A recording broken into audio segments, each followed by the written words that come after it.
এতকাল যার আশায়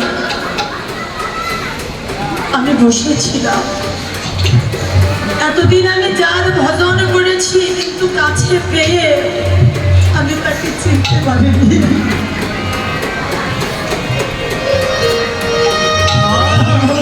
গোবিন্দ দাস, আমি এত কাছে পেয়ে আমি জানতে পারি না, আমি বুঝতে পারি না আমার সেই আরাধনার দেবতা পরমেশ্বর ভগবান শ্রীকৃষ্ণ সেই নিবাস। আমি যাকে দীক্ষা দান করেছি, এই যে সে আমার পরমারাধ্য। কিন্তু গোবিন্দ দাস, এখন তো আমার শেষ মুহূর্ত, চাইলে তার আমার দ্বারা তার সেবা পূজা হবে না। তাই আমি তোমাকে নির্দেশ করছি, গোবিন্দ দাস, আমার তো আর হলো না, তাই আমি তো চলেই যাচ্ছি, কিন্তু আমার এই প্রাণটা আমি তোমার মাঝে অবস্থান করলাম। তোমার হয়ে আমি তোমার মাঝে থেকে আমি তোমার দ্বারা প্রাণ ভরে আমার প্রভু ভগবান শ্রীকৃষ্ণের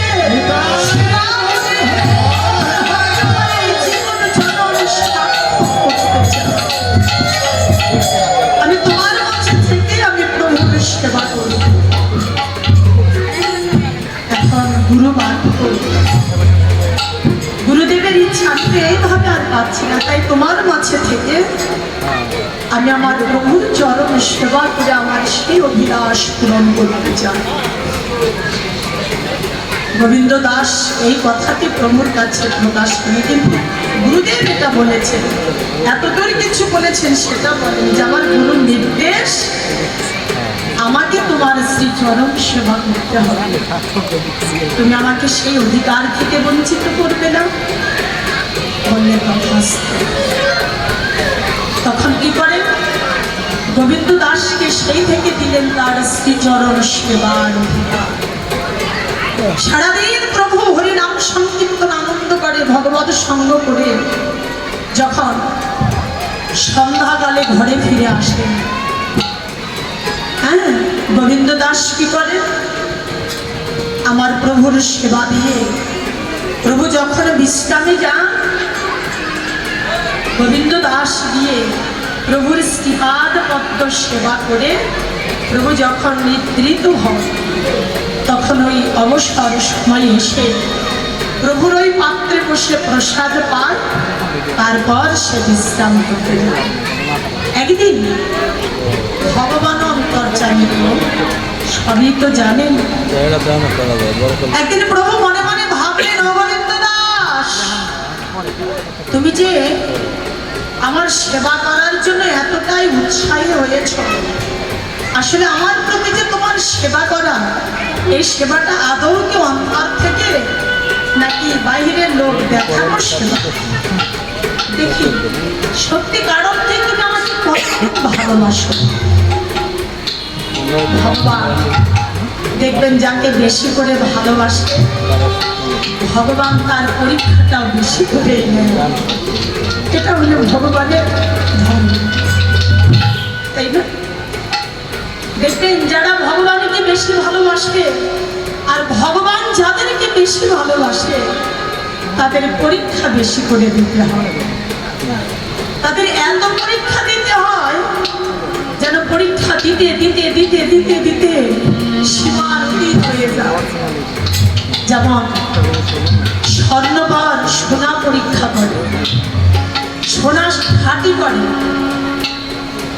হ্যাঁ, সোনাকে ঘাঁটি করতে যায় কি দিয়ে? সোনার মধ্যে যে খাদ থাকে, সেই খাদটাকে সরিয়ে দেওয়ার জন্য কি করে? পোড়ায়, তাই না? আগুনে পোড়াতে পোড়াতে পোড়াতে পোড়াতে সোনা ঘাঁটি করে। আর ভগবান তার ভক্তকে খাঁটি করে কিসের মাধ্যমে জানেন? পরীক্ষার মাধ্যমে। কি পরীক্ষা? ভক্তকে দ্বিগুণ করে দুঃখ, কষ্ট, জ্বালা, যন্ত্রণা দিনে দিনে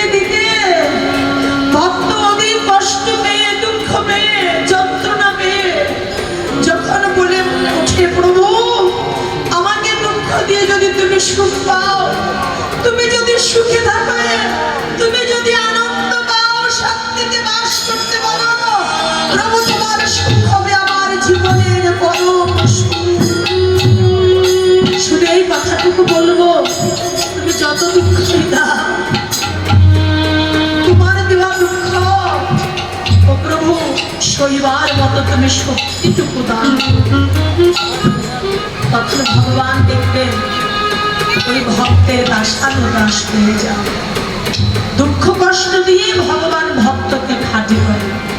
ভগবানের এটা ধর্ম যে করে আমার আশ, আমি তারপরে থাকি সর্বনাশ। তাতেও যদি না ছাড়ি পাশ, তবে হই আমি তার দাসের দাস। এই জন্য ডক্টর মানামজি কি বললে জানেন? ভগবানকে ভালোবেসে যদি কেউ অধিক দুঃখ পাও, জগৎবাসী সেই দুঃখকে কখনো কেউ দুঃখ মনে করবে না। ওটা দুঃখ নয়, ওটা ভগবানের কৃপা, ওটা ভগবানের করুণা, ভগবানের দয়া। এ হচ্ছে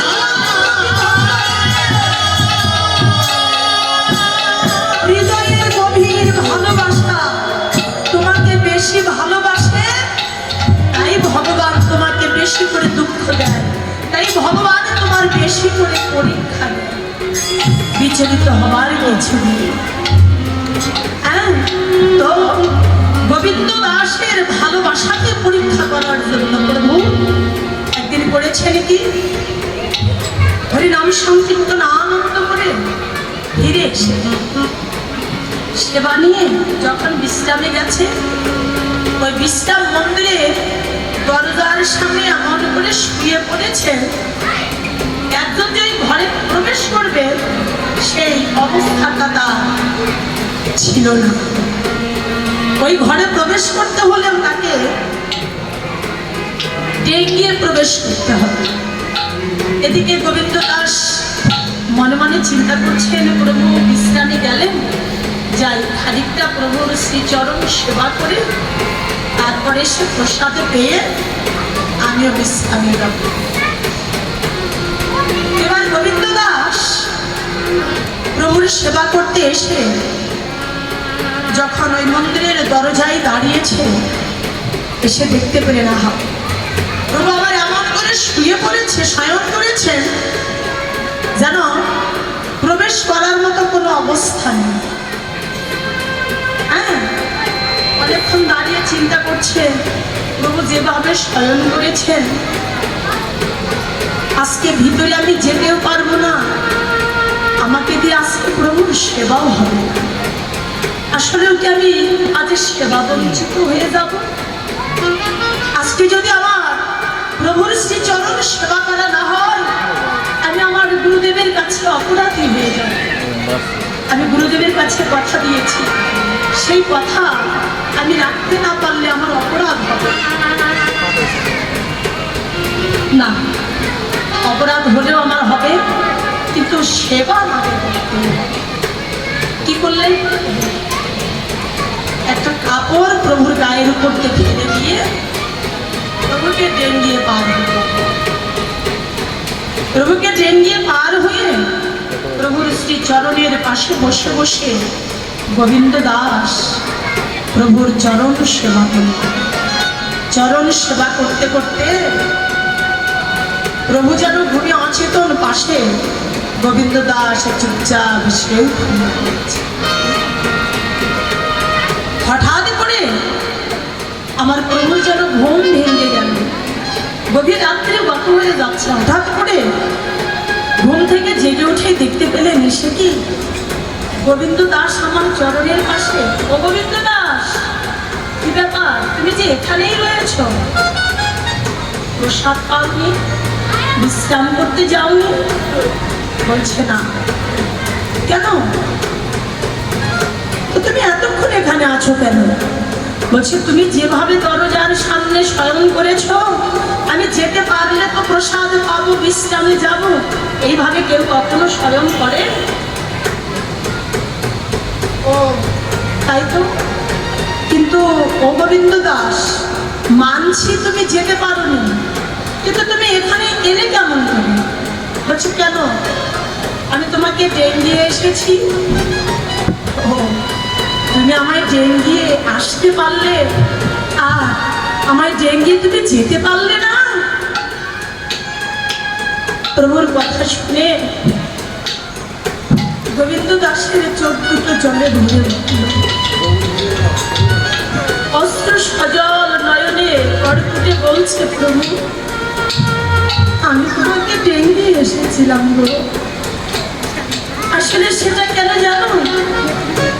আমি তোমাকে ডেকে এসেছিলাম সেটা হচ্ছে তোমার সেবার জন্য। পুনরায় তোমায় ডেকে যখন আমি পার হব, তখন যে আমার সেবার জন্য, আমার নিজের সুখের জন্য যে যেতে হবে। ও প্রভু, আমি নিজের সুখের জন্য আমি এত বড় অপরাধের কার্য কি করে করতে পারি বলো? আমি তোমার সুখের জন্য সর্বপ্রকার